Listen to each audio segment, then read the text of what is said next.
Voice of Zion ఈ రోజు కొరకు ఏర్పాటు చేయబడిన వాక్య భాగం ఎఫెసీయులకు రాసిన పత్రిక 4వ అధ్యాయం 29వ వచనంలో నుండి. వినువారికి మేలు కలుగునట్లు అవసరమును బట్టి క్షేమాభివృద్ధికరమైన అనుకూల వచనమే పలుకుడి, కానీ దుర్భాష ఏదైనను మీ నోట రానియుకుడి.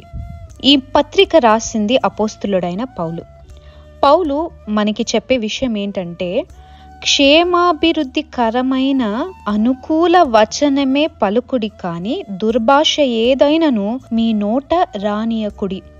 అవసరమును బట్టి మీకు మేలు కలుగునట్లు, వినువారికి మేలు కలుగునట్లు అవసరమును బట్టి క్షేమాభివృద్ధికరమైన అనుకూల వచనమే పలుకుడి. చాలా సందర్భాలలో మన నోటిని మనము చాలా ఈజీగా వాడేస్తాం. ఆ నోటికి ఒక అదుపు కానీ, ఆ నోటికి ఒక సరిహద్దు కానీ ఉండదు. మనం ఇతరుల గురించి మాట్లాడినప్పుడు, ఇతరులతో మనం మాట్లాడినప్పుడు అది వారిని ఎంతగా గాయపరుస్తుంది అనే విషయం మనం ఆలోచించము. కానీ మన యొక్క మాటలను మనం చెప్పడానికి, మన హృదయంలో మనం ఏమనుకుంటున్నామో చెప్పడానికి, లేకపోతే మన హృదయంలో ఉన్న ఈర్ష్య, అసూయ, ద్వేషాలని బయట పెట్టినట్టు పెట్టకుండా మనము మాట్లాడతాం. అంటే సూటిపోటి మాటలు, బాధ పెట్టే మాటలను చాలా సందర్భాలలో మనం మాట్లాడతాం. అయితే పౌలు ఏమంటున్నాడంటే, క్రైస్తవులంగా మనము వేరే వారితో మాట్లాడుతున్నప్పుడు అది వారికి అవసరమా, మొదటిది. రెండోది, అది వారికి క్షేమంని కలిగిస్తుందా లేదా, ఆ రెండిటిని ఆలోచించి తగినంత మాత్రమే మనం మాట్లాడాలి. కానీ దుర్భాష ఏది కూడా మన నోటి నుండి మనము రానియకూడి అంటాడు. అంటే పలకదండి, or otherwise just zip up your mouth, or in another words shut your mouth అంటాడు పౌలు. మనము ఒకరి గురించి మంచి మాట్లాడలేనప్పుడు, ఒకరికి క్షేమం కలిగించలేనప్పుడు మీరు మాట్లాడకుండా ఉండడమే మేలు అంటాడు.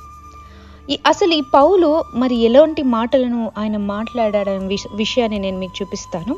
మొదటి కొరింథీయులకు రాసిన పత్రిక 2వ అధ్యాయం 7వ వచనంలో మనం చూసుకున్నట్లయితే, దేవుని జ్ఞానము మర్మమైనట్లుగా బోధించుచున్నాము, ఈ జ్ఞానము మరుగైయుండును. జగదుత్పత్తికి ముందుగానే దీనిని దేవుడు మన మహిమ నిమిత్తము నియమించెను. దేవుని జ్ఞానము మర్మమైనట్లుగా బోధించుచున్నాము.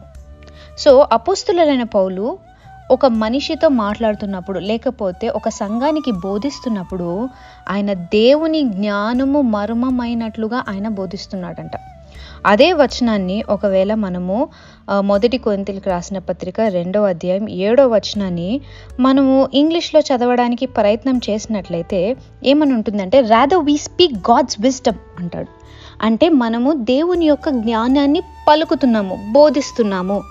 స్పీక్, పలుకుతున్నాము అంటే మనం ఒక వ్యక్తితో మాట్లాడుతున్నప్పుడు దేవుని జ్ఞానం గురించి మనం బోధించగలగాలి, దేవుని యొక్క జ్ఞానంతో మనం మాట్లాడగలగాలి. మనం మాట్లాడినప్పుడు ప్రావర్బ్స్లో ఉంటుంది, సామెతల్లో ఉంటుంది, మనం మాట్లాడినప్పుడు it should not look like a fool is talking. ఒక మూర్ఖుడు మాట్లాడుతున్నట్లుగా ఉండకూడదు, కానీ జ్ఞానయుక్తంగా మనం మాట్లాడాలి, జ్ఞానంతో మాట్లాడేది.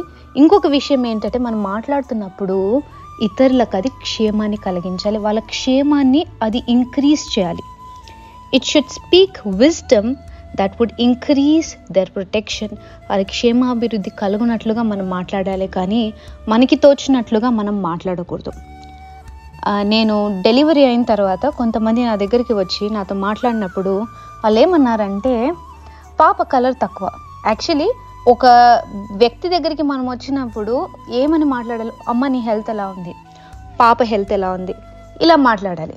అలా మాట్లాడినప్పుడు నాకు సంతోషం వస్తుంది, ఆ వ్యక్తి కూడా మంచి మాటలను మాట్లాడినట్టుగా మనకు అనిపిస్తుంది. కానీ మనం ఏం మాట్లాడతాము, ఆ పుట్టిన బిడ్డని గురించి, ఆ బిడ్డ జెండర్ గురించి మాట్లాడతాము, రంగు గురించి మాట్లాడతాము, ఆ బిడ్డ ఎవరి పోలికో మాట్లాడతాము, తల్లిని బాధ పెట్టే మాటలు మనం మాట్లాడతాం. ఇది కేవలం ఎగ్జాంపుల్గా ఇస్తున్నాను. కానీ సో ఇవన్నీ కూడా మనం మాట్లాడినప్పుడు అది ఇతరులను నొప్పిస్తుంది, కానీ వాళ్ళకి క్షేమాన్ని కలిగించదు. కాబట్టి ఈరోజు మనం ఒక తీర్మానం తీసుకుందాం. మనం మాట్లాడుతున్నప్పుడు వేరే వాళ్ళని నొప్పించే మాటలు, పరిశుద్ధాత్మని నొప్పించే మాటలు మనం మాట్లాడకుండా, వినువారికి క్షేమాభివృద్ధి కలుగునట్లు అవసరమైనంత వరకే మనం మాట్లాడాలి అనే కృపను దేవుడు మనకి ఇచ్చినట్లుగా మనం ఇప్పటి నుండి మన నోటికి will train our tongue to speak only things that will bring blessing to others. So దేవుడి వాక్యం ద్వారా మీతో మాట్లాడాలని నమ్ముతూ, God bless you all. Amen.